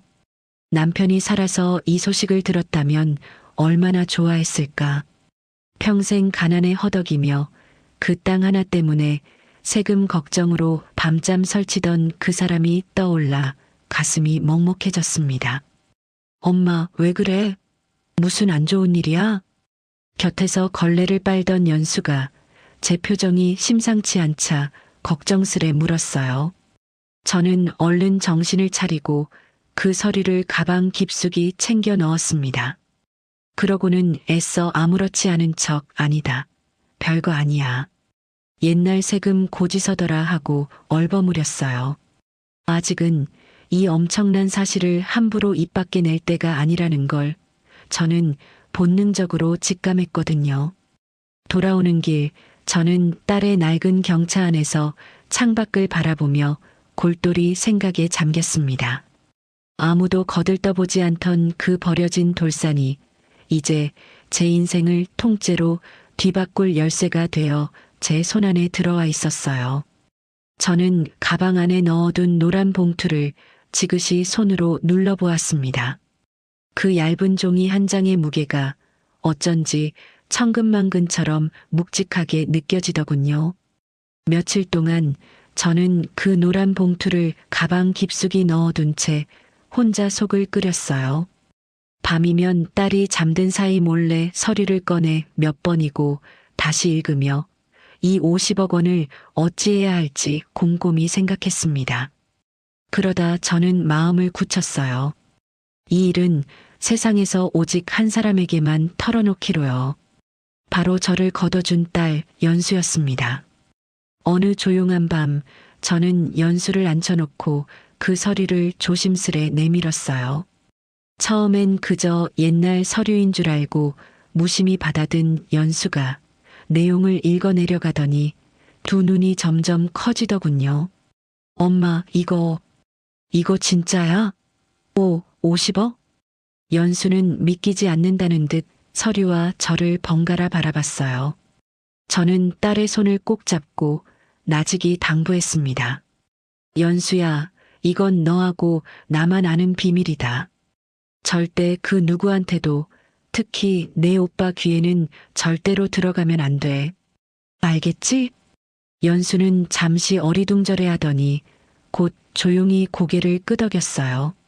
사실 그 아이는 그 돈을 두고 아무런 욕심도 내지 않았습니다. 오히려 엄마, 나는 그 돈 하나도 필요 없어. 엄마 몸만 건강하면 돼 하고 말하는 아이였죠. 그런 딸의 마음이 고마우면서도 저는 속으로 더욱 단단히 결심을 굳혔어요. 그날부터 저는 아들 내외의 요즘 형편이 자꾸 궁금해지기 시작했습니다. 그러다 문득 떠오른 게 며느리의 SNS였어요. 예전에 손주들 사진이라도 볼까 싶어 딸이 찾아준 며느리 계정이 있었는데 저는 돋보기를 코끝에 걸치고 화면을 손가락으로 넘겨가며 그 안을 하나하나 들여다봤습니다. 그런데 그 화면 속 모습이 어딘가 이상했어요. 얼마 전까지만 해도 명품 가방이며 해외여행 사진을 자랑하던 며느리의 계정에 어느 순간부터 어두운 글들이 올라오기 시작한 거였어요. 요즘 너무 힘들다, 믿는 도끼에 발등 찍힌다더니 같은 한숨 섞인 글들이었죠. 화려하던 사진들은 온데간데였고 대신 어둡고 우울한 넋두리만 가득했습니다. 저는 그 글들을 보며 아들 내외의 형편이 예전 같지 않다는 걸 어렴풋이 짐작할 수 있었어요. 저 잘난 것들이 무슨 일이 있나? 궁금증이 자꾸 커지던 차에 마침 뜻밖의 전화 한 통이 걸려왔습니다. 예전부터 이 소식 저 소식 실어 나르기 좋아하던 입 가벼운 시댁 쪽 고모였어요. 안부를 묻는 척 이런저런 이야기를 늘어놓던 고모가 슬슬 아들 내외 이야기를 꺼내더군요. 참 동서, 너 그 얘기 들었어? 도진이 말이야. 요즘 아주 죽을 상이더라. 글쎄, 주식인가 뭔가에 손을 크게 댔다가 몽땅 날렸다지 뭐야. 며느리는 며느리대로 씀씀이가 해퍼서 빚이 산더미라더라고. 그 좋다는 40평 아파트도 이제 은행에 넘어가게 생겼다는 소문이 파다해. 저는 전화기를 든 채 잠시 숨을 골랐어요. 며느리 SNS에서 어렴풋이 느꼈던 그 불길함이 고모의 입을 통해 또렷한 그림으로 맞춰지는 순간이었죠. 병든 어미는 병실에 내다버리고 떵떵거리던 그 아들 내외가 정작 제 살림은 그렇게 거덜을 내고 있었던 겁니다.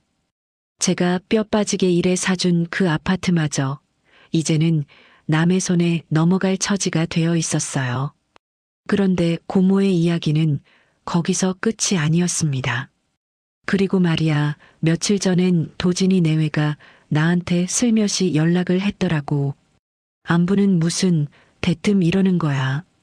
고모, 저희 아버지가 옛날에 시골에 사둔 땅이 하나 있었던 것 같은데 혹시 그게 어디쯤인지 아세요? 거기가 이번에 개발된다는 소문이 있던데요. 하면서 말이야. 아주 눈에 불을 켜고 캐묻더라니까. 그 말을 듣는 순간 저는 손에 쥔 전화기를 하마터면 떨어뜨릴 뻔했어요. 돈에 쪼들리다 못한 아들 내외가 어디서 주워들었는지 죽은 남편의 땅과 그 근방이 개발된다는 소문을 얼핏 알게 된 모양이었죠. 그래서 그 땅이 정확히 어디에 있는지, 지금 누구 앞으로 되어 있는지를 친척들에게 수소문하고 다니는 거였습니다. 그래서 내가 그랬지. 나는 잘 모른다. 네 엄마한테 직접 물어봐라 하고 말이야. 근데 동서, 그런 땅이 진짜 있긴 있는 거야? 저는 애써 아무렇지 않은 척, 글쎄요. 나도 잘 모르겠네요. 워낙 오래된 일이라 하고 얼버무렸어요. 전화를 끊고 나서 저는 한동안 멍하니 앉아 있었습니다. 가슴이 서늘하게 식어가는 게 느껴졌어요. 병든 어미는 병실에 내다버리고 문의 비밀번호까지 바꿔가며 연락 한 통 없던 그 자식들이었습니다. 그런데 제 형편이 어려워지고 어디선가 땅 이야기, 돈 이야기가 들리기 시작하자 언제 그랬냐는 듯 그 땅을 찾겠다고 여기저기 쑤시고 다니고 있었던 거예요. 저는 나직이 혼잣말을 내뱉었습니다. 그래. 이제야 슬슬 냄새를 맡았구나. 아직 아들 내외는 그 땅이 정확히 어떻게 됐는지, 보상금이 얼마나 되는지까지는 알지 못하는 눈치였어요. 그저 개발된다는 소문만 얼핏 주워듣고 그 뒤를 캐고 다니는 정도였죠. 하지만 돈에 쪼들린 그들이 그 냄새를 맡은 이상 결코 가만히 있지 않으리라는 것을 저는 분명히 알 수 있었습니다. 저는 남편의 낡은 사진을 물끄러미 바라보며 나직이 중얼거렸어요. 여보, 당신이 남긴 그 땅이 이제야 재고시를 하려나 봐요. 평생 저를 힘들게만 했던 그 애물단지 돌산이 이제는 저를 버린 자식들의 민낯을 낱낱이 드러낼 저울이 되어줄 참이었습니다. 저는 그 사진을 가만히 쓰다듬으며 조용히 그 순간을 기다리기로 마음먹었어요. 그렇게 조용히 때를 기다리던 어느 저녁이었어요. 연수가 아직 공장에서 돌아오지 않은 시각, 저는 방 안에 홀로 앉아 텔레비전을 보고 있었습니다. 그런데 갑자기 좁은 계단을 쿵쿵 밟고 올라오는 발소리가 들리더니 누군가 다급하게 현관문을 두드리기 시작했어요. 엄마 안에 있지? 나야, 도진이. 문 너머에서 들려오는 그 목소리에 저는 순간 온몸이 굳어버렸습니다. 몇 달 전 병든 저를 병실에 내다버리고 연락 한 통 없던 그 아들의 목소리였어요. 저를 짐짝처럼 취급하며 요양원 홍보책자를 내밀던 그 목소리가 지금 이렇게 애타게 저를 부르고 있었죠. 저는 숨을 한번 크게 고르고 지팡이를 짚으며 천천히 문 쪽으로 다가갔습니다. 문을 열자 아들과 며느리가 문 앞에 나란히 서 있었어요. 두 사람의 손에는 한눈에도 값비싸 보이는 최고급 한우 선물 세트며 과일 바구니가 잔뜩 들려 있었습니다. 그런데 그들의 몰골이 예전 같지가 않더군요. 늘 번지르르 하던 아들의 얼굴은 초췌하게 야위어 있었고 명품으로 치장하던 며느리도 어딘가 궁색해 보였어요. 딱 봐도 형편이 어려워졌다는 게 얼굴에 그대로 드러나 있었죠.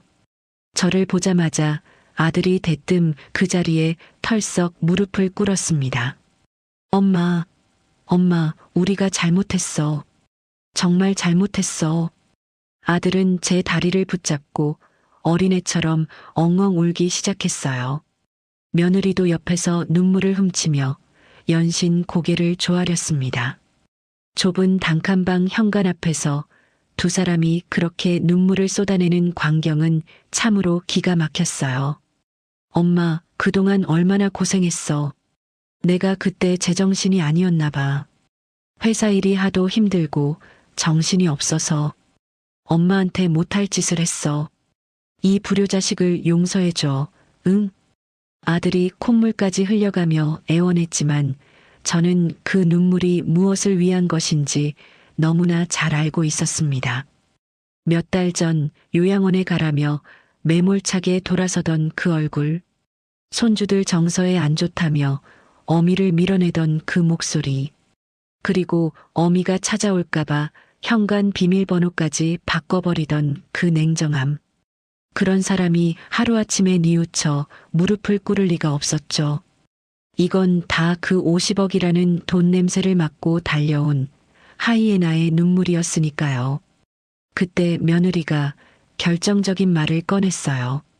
어머님, 저희가 진짜 크게 뉘우쳤어요. 그래서요, 저희 집 안방을 싹 비워뒀어요. 어머님 편하게 지내시라고 침대도 새로 드리고 다 준비해뒀어요. 이제 저희랑 같이 사세요. 네. 제가 정성껏 모실게요. 안방을 비워뒀다니요. 몇 달 전 위험 핑계를 대며 저를 못 모신다던 그 며느리였습니다. 그런데 이제 와서 안방까지 내주겠다며 저러는 걸 보니 저는 헛웃음이 터져 나올 뻔했어요. 그들이 그토록 애지중지하던 40평 아파트가 실은 빚 때문에 곧 은행에 넘어갈 처지라는 걸 저는 이미 다 알고 있었으니까요.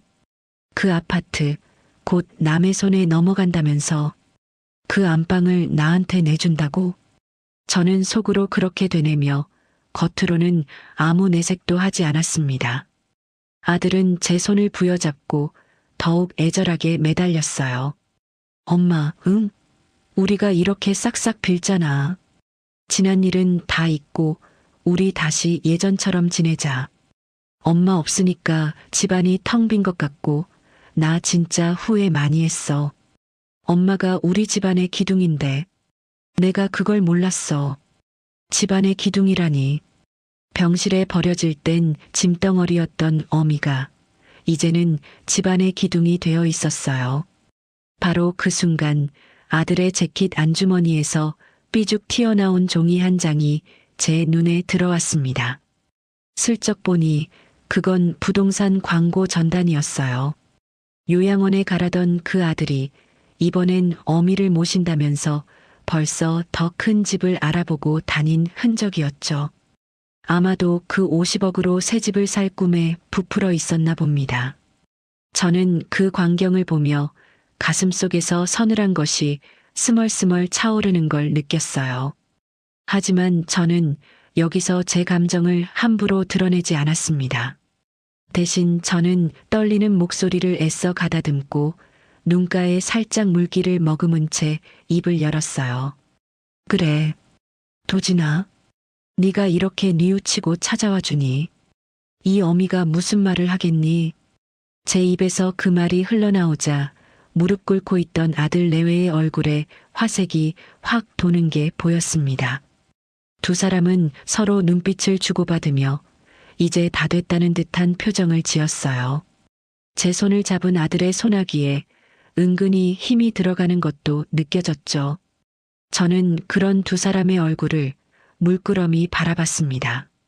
겉으로는 감격에 겨워 눈물을 글썽이는 어미의 모습이었지만 제 속마음은 얼음장처럼 차갑게 가라앉아 있었어요.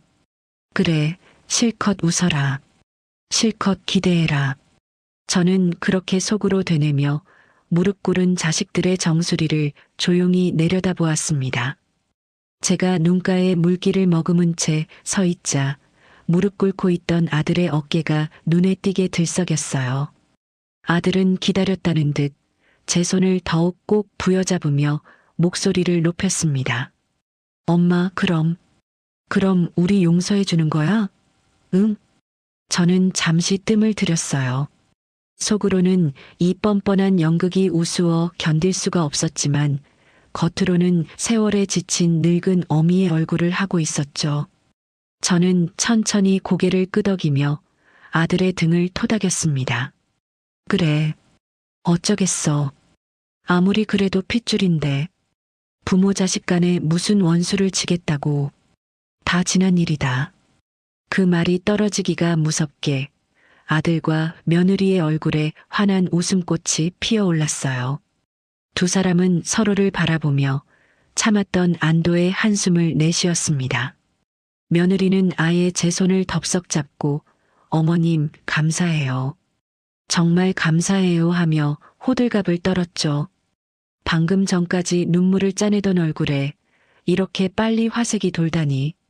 저는 그 얄팍한 속내가 훤히 들여다보여 속으로 헛웃음을 삼켰어요. 그때 저는 준비해둔 미끼를 슬쩍 던졌습니다. 그런데 도진아, 이 엄마가 나이도 들고 몸도 성치 않아 이참에 재산 문제를 좀 정리해 둘까 해. 언제 어떻게 될지 모르는 게 사람 일 아니겠어.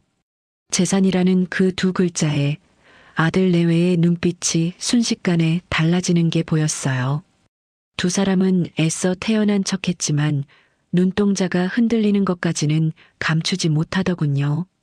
저는 못 본 척 담담한 목소리로 말을 이었습니다. 실은 너희 아버지가 시골에 남겨둔 땅이 하나 있었는데 그게 이번에 나라에서 도로가 난다고 보상금이 좀 나오게 됐단다. 액수가 제법 되더라고. 제가 거기까지 말하자 아들이 마른 침을 꿀꺽 삼키는 소리가 들렸어요. 며느리는 아예 몸을 앞으로 바짝 기울인 채 제 입만 뚫어져라 쳐다보고 있었죠.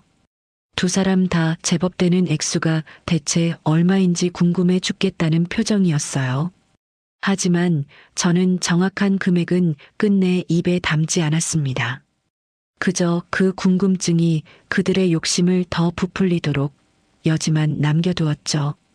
그러니 이참에 그 재산을 어떻게 나눌지 깔끔하게 정리해야 할 것 같아. 이런 것 말로만 하면 나중에 탈이 나니 제대로 서류로 남겨야지. 저는 그렇게 말하고는 결정적인 한마디를 덧붙였어요. 내일 변호사 사무실에서 만나자. 이 엄마가 도장이며 서류며 다 챙겨서 나갈 테니까. 너희도 시간 맞춰서 와. 아, 내 동생 연수도 함께 데리고 갈 거야. 자식들 다 모인 자리에서 공평하게 정리하는 게 맞지 않겠어. 변호사 사무실이라는 말에 아들 내외의 표정이 그야말로 활짝 폈습니다. 두 사람은 이제 그 재산이 제 손에 들어온 것이나 다름없다고 여기는 눈치였어요. 아들은 엄마 역시 우리 엄마야. 내가 내일 아침 일찍 모시러 갈게. 하며 신이 나서 떠들었고 며느리는 벌써부터 제게 살갑게 굴며 이것저것 챙기는 신용을 했죠. 그렇게 두 사람은 마치 잔치집에라도 다녀온 사람들처럼 들뜬 얼굴로 단칸방을 나섰습니다. 두 사람이 돌아간 뒤 저는 홀로 방에 앉아 창밖을 바라봤어요. 멀어져가는 아들 내외의 뒷모습을 보며 저는 나직이 중얼거렸습니다. 그래, 실컷 좋아해라. 내일이 되면 알게 될 테니. 겉으로 내비친 어미의 용서가 얼마나 얄팍한 미끼였는지 그들은 꿈에도 모른 채 그저 돈 생각에 붕 떠 있었으니까요. 그런데 그날 밤 저는 뜻밖의 이야기를 전해 듣게 됐어요. 늦은 밤 그 입 가벼운 고모에게서 다시 전화가 걸려온 거였습니다. 고모는 흥분한 목소리로 아들 내외의 소식을 실어 날랐어요. 동서, 그거 알아? 내 아들 내외가 글쎄 오늘 밤에 외제차를 계약했다더라. 그것도 엄청 비싼 걸로. 무슨 돈으로 그러냐니까 곧 큰 돈이 들어올 때가 있다면서 큰 소리를 뻥뻥 치더래. 사채까지 끌어다 계약금을 걸었다는 것 같더라고. 그 말을 듣는 순간 저는 어이가 없어 한동안 말을 잇지 못했습니다. 아직 도장도 안 찍고 서류에 이름 한자 올리지도 않았는데 그들은 벌써 그 50억이 제 것이 된 양 사채까지 끌어다 외제차부터 덜컥 계약을 해버린 거였어요. 병든 어미를 버릴 땐 50만 원짜리 요양원도 아까워하던 자식들이 이제는 아직 손에 쥐지도 않은 돈을 믿고 흥청망청 빚을 지고 있었던 겁니다. 전화를 끊고 저는 조용히 눈을 감았어요. 가슴 밑바닥에서 서늘하면서도 서글픈 감정이 뒤엉켜 올라왔습니다. 저 어리석은 욕심이 결국 저들 스스로의 목을 조르게 되리라는 걸 저는 알 수 있었으니까요. 저는 서랍 깊숙이 넣어둔 남편의 낡은 도장을 꺼내 손바닥 위에 가만히 올려놓았어요. 그 작은 도장이 내일 어떤 일을 벌이게 될지를 떠올리며 저는 밤이 깊도록 오래도록 앉아 있었습니다. 이튿날 아침 아들은 정말로 이른 시각부터 딸의 단칸방으로 저를 모시러 왔어요. 어찌나 살가운지 제 팔을 부축하며 계단을 내려가는 내내 엄마 조심해. 천천히 와 하고 어린애 다루듯 지극정성이었습니다. 어제까지 연락 한 통 없던 사람이 하루아침에 이렇게 변하다니 저는 그 뻔뻔함에 그저 속으로 혀를 찼죠. 아들의 차를 타고 도착한 곳은 시내 한복판에 있는 변호사 사무실이었어요. 깔끔하게 정돈된 사무실 안으로 들어서니 벌써 며느리가 먼저 와서 기다리고 있었습니다. 며느리는 저를 보자마자 벌떡 일어나 어머님 오시느라 힘드셨죠? 하며 호들갑스럽게 제 손을 잡았어요. 그러고는 제일 좋은 자리로 저를 안내하며 방석까지 챙겨 깔아주는 신용을 했죠. 그 정성이 어찌나 요란하던지 지켜보던 제가 다 민망할 지경이었습니다. 잠시 후 딸 연수도 사무실 문을 열고 들어왔어요. 공장에서 조퇴를 하고 부랴부랴 온 듯 작업복 차림 그대로였습니다. 연수는 오빠 내외가 와 있는 걸 보고 잠시 멈칫하더니 조용히 제 곁으로 와 앉았어요. 저는 그런 딸의 손을 살며시 잡아주었습니다. 딸은 이 자리가 무엇을 위한 자리인지 이미 알고 있었기에 그저 담담한 얼굴로 제 곁을 지켰죠. 그렇게 자식들이 모두 한자리에 모였어요. 한쪽에는 며느리와 나란히 앉아 안절부절 못하는 아들이, 다른 한쪽에는 낡은 작업복을 입은 딸 연수가. 같은 배에서 나온 남매였지만 그 모습은 참으로 대조적이었습니다.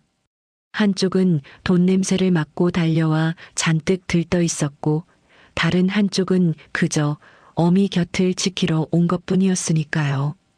이윽고 변호사가 서류철을 들고 자리에 앉았습니다. 그 순간부터 아들의 얼굴에는 초조한 기색이 역력해지기 시작했어요. 아들은 연신 마른 침을 삼키며 무릎 위에 올린 두 손을 꼼지락거렸습니다. 며느리 역시 겉으로는 차분한 척했지만 다리를 잘게 떨며 변호사의 손끝만 뚫어져라 바라보고 있었죠. 두 사람의 눈에는 이제 곧 그 돈이 우리 것이 된다는 기대감이 이글이글 타오르고 있었어요. 아들이 참다 못해 변호사에게 넌지시 물었습니다. 저 변호사님, 그럼 이제 재산을 저희 앞으로 넘기는 절차를 밟으면 되는 거죠? 서류에 도장만 찍으면 되는 거 맞죠? 아들의 목소리에는 감출 수 없는 조급함이 잔뜩 묻어 있었어요. 변호사는 아무 대답 없이 그저 저를 한번 힐끗 바라봤습니다. 저는 조용히 고개를 끄덕여 보였어요. 그러자 변호사가 서류철을 열더니 그 안에서 서류 한 부를 꺼내 탁자 위에 가지런히 올려놓았습니다. 바로 그 순간이었어요. 아들과 며느리의 시선이 동시에 그 서류 맨 위에 적힌 제목으로 쏠렸습니다. 아들은 얼른 그 글자를 읽으려는 듯 몸을 앞으로 바짝 기울였어요. 그런데 서류의 제목을 확인한 아들의 얼굴이 순간 미묘하게 굳어지는 게 보였습니다. 그 서류의 제목은 아들이 그토록 기대하던 재산양도 계약서가 아니었어요. 탁자 위에 놓인 서류의 맨 윗줄에는 큼직하고 또렷한 글씨로 이렇게 적혀 있었습니다. 전 재산 증여 및 유언장. 유언장이라는 세 글자를 본 순간 사무실 안의 공기가 삽시간에 서늘하게 얼어붙었어요. 아들은 그 제목을 몇 번이나 다시 읽는 듯 눈을 껌뻑거렸습니다. 양도 계약서가 아니라 유언장이라니. 그것도 그냥 유언장이 아니라 전 재산 증여라는 말까지 떡하니 붙어 있었으니까요. 무언가 자신이 생각했던 것과 다르게 흘러가고 있다는 걸 아들도 어렴풋이 느끼는 눈치였어요. 며느리 역시 그 제목을 보고는 얼굴에서 웃음기가 스르르 사라졌습니다. 두 사람은 서로를 힐끔 바라보며 불안한 눈빛을 주고받았어요. 조금 전까지 이글거리던 기대감 대신 그 눈에 서서히 의욕과 불안이 차오르기 시작했죠. 하지만 아직 서류 안에 무슨 내용이 적혀 있는지는 확인하지 못했기에 두 사람은 차마 자리를 박차지도 못하고 그저 마른 침만 삼키고 있었습니다. 저는 그 모든 광경을 아주 차분한 얼굴로 지켜보고 있었어요. 가슴속에서는 오랜 세월 눌러왔던 무언가가 서서히 끓어오르고 있었지만 겉으로는 그 어떤 흔들림도 내비치지 않았습니다. 저는 탁자 위에 놓인 그 서류를 물끄러미 내려다보다가 곁에 앉은 딸 연수의 손을 조용히 끌어쥐었어요. 딸도 제 마음을 아는 듯 마주 잡은 손에 살며시 힘을 주었죠. 변호사가 안경을 고쳤으며 나직한 목소리로 입을 열었습니다. 자, 그럼 지금부터 이 서류의 내용을 낭독하겠습니다. 그 한마디에 아들 내외의 얼굴이 딱딱하게 굳어갔어요.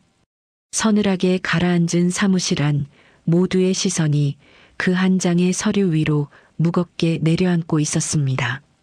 변호사가 안경을 고쳐 쓰고 서류를 한 장 넘겼어요. 그러고는 또박또박 낮고 분명한 목소리로 내용을 읽어내려가기 시작했습니다. 사무실 안은 숨소리 하나 들리지 않을 만큼 팽팽하게 긴장돼 있었죠. 본인 김순옥은 다음과 같이 재산을 정리하고자 한다. 그 첫 문장에 아들과 며느리가 동시에 몸을 앞으로 기울였어요. 두 사람의 눈빛은 이제 곧 자신들의 이름이 불릴 거라는 기대로 번쩍이고 있었습니다. 하지만 이어진 변호사의 낭독은 그들의 기대와는 전혀 다른 방향으로 흘러갔어요. 토지 보상금 50억 원 중 40억 원은 딸 연수에게 증여한다. 그 한 문장이 사무실 안에 울려 퍼지는 순간 아들의 얼굴이 하얗게 질리기 시작했습니다.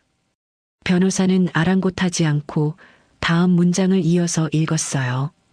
그리고 나머지 10억 원은 갈 곳 없는 아이들을 위해 고아원에 전액 기부한다.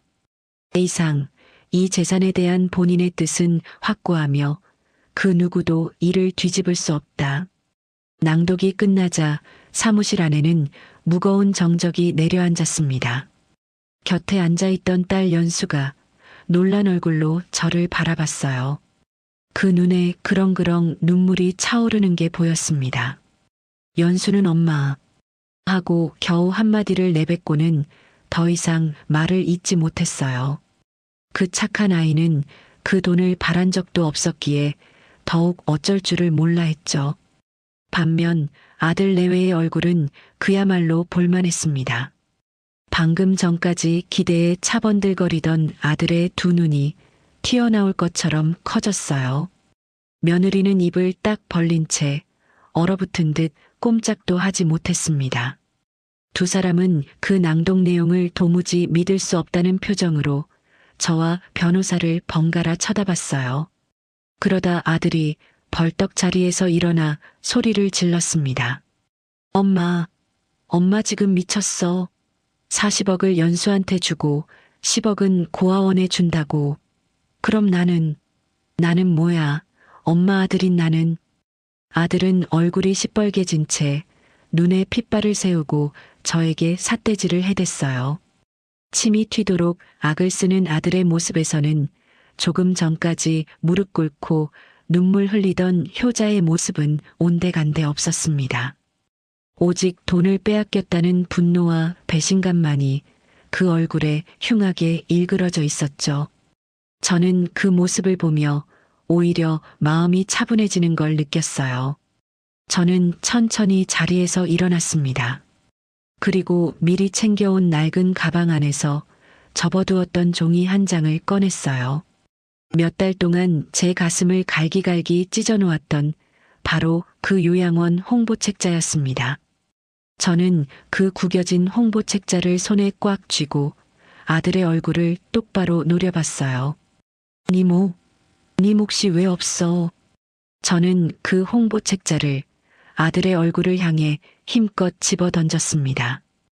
홍보책자가 아들의 가슴팍에 툭 맞고 바닥으로 힘없이 떨어졌어요. 아들은 영문을 몰라 그 종이를 내려다봤죠.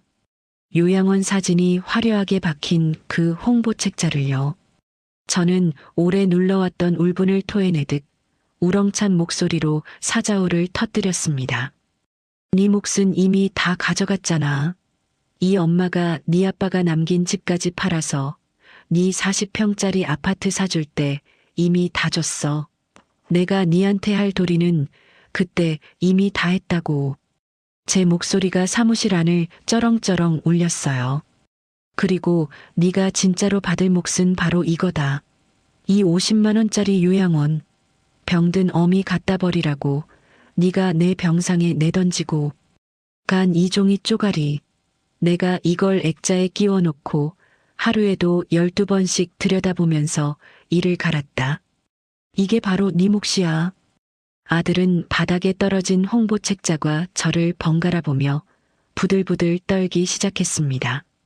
며느리는 그제야 사색이 되어 어머님, 저희가 잘못했어요. 한 번만. 하며 다시 무릎을 꿇으려 했어요. 하지만 저는 손을 들어 그 말을 단칼에 잘라버렸습니다. 더 이상 그 얄팍한 눈물에 흔들릴 제가 아니었으니까요. 닥쳐라.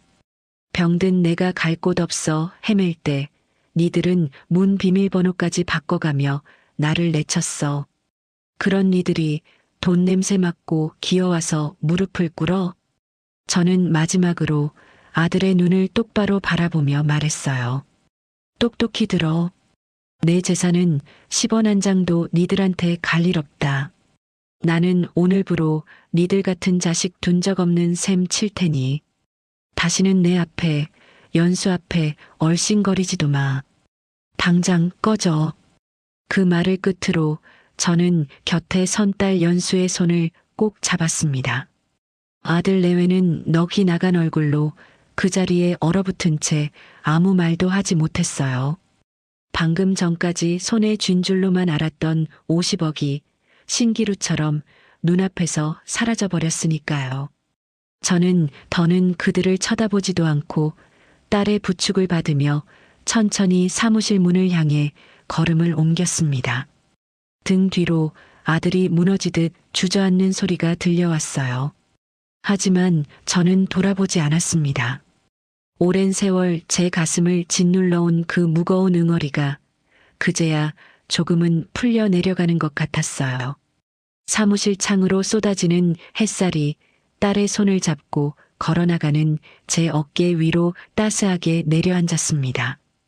변호사 사무실을 나선 그날 이후로 저는 아들 내외와 완전히 연을 끊었어요. 전화번호도 바꾸고 그들이 다시는 저와 연수를 찾아올 수 없도록 거처도 조용히 옮겼습니다. 그렇게 저는 저를 버렸던 자식들의 세상에서 스스로 걸어 나왔죠. 그 뒤로 아들 내외가 어찌 됐는지는 한참 뒤에야 그 고모를 통해 전해 들었어요. 이야기를 듣고 저는 그저 씁쓸하게 고개를 끄덕일 수밖에 없었습니다. 그날 사무실을 나선 아들 내외는 그야말로 하루아침에 무너져 내렸다더군요. 그도 그럴 것이 두 사람은 아직 손에 쥐지도 않은 50억을 믿고 이미 곳곳에 어마어마한 빚을 끌어다 쓴 상태였으니까요. 가장 먼저 발목을 잡은 건 사채였어요. 당장 큰 돈이 들어올 줄 알고 겁없이 끌어다 쓴 그 사채가 순식간에 이자에 이자를 불려 두 사람의 목을 조여왔습니다. 빚 독촉에 시달리다 못한 아들 내외는 결국 그토록 애지중지하던 40평짜리 아파트마저 손에서 놓아야 했어요. 제가 남편이 남긴 집까지 팔아가며 이 몸이 부서지도록 일해 마련해준 바로 그 아파트가 끝내 경매로 넘어가 남의 손에 들어가고 만 겁니다. 집이 넘어가자 며느리는 뒤도 돌아보지 않고 떠나버렸다더군요. 그 화려한 아파트와 넉넉한 살림이 사라지자 며느리에게 남편은 더 이상 아무런 쓸모가 없었나 봅니다. 시어머니 반찬을 벌레 보듯 하고 제 친정 부모만 극진히 챙기던 그 며느리는 정작 제 남편이 빈털터리가 되자 미련 없이 등을 돌린 거였어요. 자식들까지 데리고 어디론가 훌쩍 떠나버렸다고 했습니다. 모든 걸 잃은 아들은 결국 길바닥에 나앉는 신세가 되었어요. 번듯한 아파트도 아내도 자식들도 모두 잃은 채 말이죠. 고모의 말로는 다 쓰러져가는 고시원 단칸방을 전전하며 밤이면 술에 취해 길거리에서 엉엉 운다고 하더군요. 우리 엄마가 나한테 어떻게 이럴 수가 있냐면서요. 하지만 그 눈물이 정말 저를 향한 그리움의 눈물이었을까요? 아니었을 겁니다. 그저 제 손에서 사라진 50억이 아까워서 그렇게 땅을 치며 통곡하는 것뿐이었겠죠. 한때는 그 소식을 들으면 속이 후련할 줄 알았어요. 그런데 막상 자식이 그 지경이 됐다는 이야기를 들으니 마음 한구석이 저릿하게 아려오는 건 또 어쩔 수가 없더군요. 밉고 원망스러워도 제 배 아파 낳은 자식이었으니까요. 하지만 저는 그 어리석은 연민에 다시는 흔들리지 않기로 했습니다. 병든 저를 내다버렸던 그 매정한 얼굴을 떠올리며 저는 조용히 마음을 다잡았어요. 그리고 저는 이제 제 남은 인생을 온전히 딸 연수와 함께하기로 했습니다. 연수는 그 40억으로 늘 꿈꾸던 대로 조용한 시골에 마당 넓은 전원주택을 지었어요. 큰 욕심을 부리지 않고 딱 저와 둘이 오순도순 살기 좋을 만큼 아담하고 따뜻한 집이었죠. 창을 열면 푸른 산이 한눈에 들어오고 마당엔 햇살이 온종일 넉넉하게 쏟아지는 그런 집이었습니다. 우리 모녀는 그 집 마당 한편에 작은 텃밭을 일구었어요. 봄이면 상추며 고추 모종을 심고 여름이면 잘 익은 토마토를 함께 따먹었죠. 연수는 이제 그 힘들던 공장 일도 그만두고 온종일 제 곁에서 저를 살뜰히 보살펴 주었어요.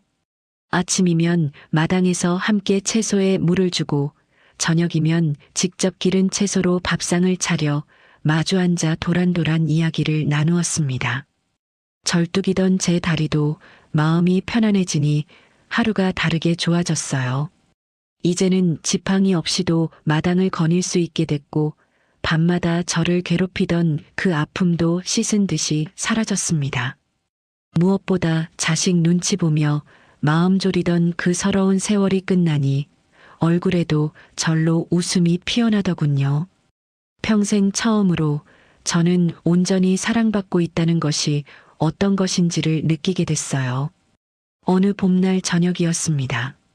노을이 곱게 물든 마당에 앉아 저는 연수가 깎아주는 사과를 먹으며 문득 이런 생각을 했어요. 평생 저는 아들 하나만 바라보며 이 착한 딸을 뒷전으로 밀어두었습니다. 그런데 정작 제 마지막을 지켜준 건 그토록 찬밥 취급했던 이 딸이었죠. 저는 사과를 깎는 딸의 손을 가만히 잡고 나직이 말했어요. 연수야, 엄마가 참 많이 미안하고 또 참 많이 고맙다. 너 같은 딸을 둔 게 이 엄마 평생 가장 큰 복이었어. 연수는 그저 환하게 웃으며 엄마 지금부터라도 우리 오래오래 행복하게 살면 되지 하고 제 어깨에 살포시 기댔습니다. 마당 너머로 붉은 노을이 온 하늘을 곱게 물들이고 있었어요. 돌이켜보면 참으로 기막히고 서러운 세월이었지만 저는 이제 조금도 후회하지 않습니다. 진짜 자식이 누구인지, 진짜 소중한 것이 무엇인지를 늦게나마 깨달았으니까요. 남편이 남긴 그 볼품없던 돌산이 결국 저에게 진짜 가족을 찾아준 셈이었어요. 저처럼 자식 때문에 가슴 앓는 이 땅의 모든 부모님들께 저는 이 말씀을 꼭 전해드리고 싶습니다. 내 곁을 지켜주는 사람에게 마음을 쏟으시라고요. 그리고 무엇보다 자식에게 모든 걸 다 내어주기 전에 내 인생과 나 자신을 먼저 아끼고 사랑하시라고요. 그것이 이 늙은 어미가 50억이라는 값비싼 수업료를 치르고서야 겨우 깨달은 가장 소중한 이야기입니다. 지금까지 부족한 제 이야기를 끝까지 들어주셔서 진심으로 감사합니다. 여기까지 병든 어미를 50만 원짜리 요양원에 내다버렸던 아들과 끝까지 그 곁을 지킨 딸의 이야기를 들려드렸습니다. 이 이야기를 만들면서 저는 오래도록 한 가지 질문을 마음에 품었어요. 과연 자식 농사라는 게 얼마나 쏟아부었느냐로 결정되는 것일까요? 순옥 씨는 남편이 남긴 집까지 팔아가며 이 몸이 부서지도록 아들에게 모든 걸 다 내어주었습니다. 하지만 정작 그렇게 온 정성을 쏟았던 아들은 어미가 병들자 가장 먼저 요양원 홍보 책자를 내밀었죠. 반대로 평생 뒷전으로 밀려나 찬밥 신세였던 딸 연수는 아무런 대가도 바라지 않고 갈 곳 없는 어미를 제 좁은 방에 기꺼이 들였습니다.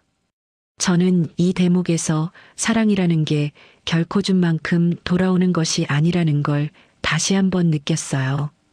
오히려 순옥 씨의 비극은 한 자식에게만 모든 걸 몰아주고 정작 곁을 지켜주던 사람의 마음은 알아보지 못한 데서 시작된 것인지도 모릅니다. 그래서 순옥 씨가 마지막에 던진 그 한마디, 내 인생과 나 자신을 먼저 아끼고 사랑하라는 말은 어쩌면 이 이야기가 우리에게 건네는 가장 따뜻한 위로가 아닐까 싶어요. 자식에게 다 내어주고 텅 빈 손만 남기기보다는 내 곁을 지켜주는 사람과 그리고 나 자신을 먼저 돌보시라는 이야기 말입니다. 여러분은 이 이야기를 들으며 어떤 생각이 드셨나요? 혹시 여러분 곁에도 순옥 씨의 딸 연수처럼 묵묵히 곁을 지켜주는 고마운 사람이 있진 않으신가요? 아니면 순옥 씨처럼 자식에게 모든 걸 내어주고 마음 아파하고 계신 부모님의 이야기가 떠오르진 않으신지요? 여러분의 생각과 사연을 댓글로 꼭 남겨주세요. 하나하나 정성껏 읽고 마음 깊이 새기겠습니다. 그리고 이 이야기가 조금이나마 여러분의 마음에 와닿으셨다면 구독과 좋아요 꼭 눌러주세요.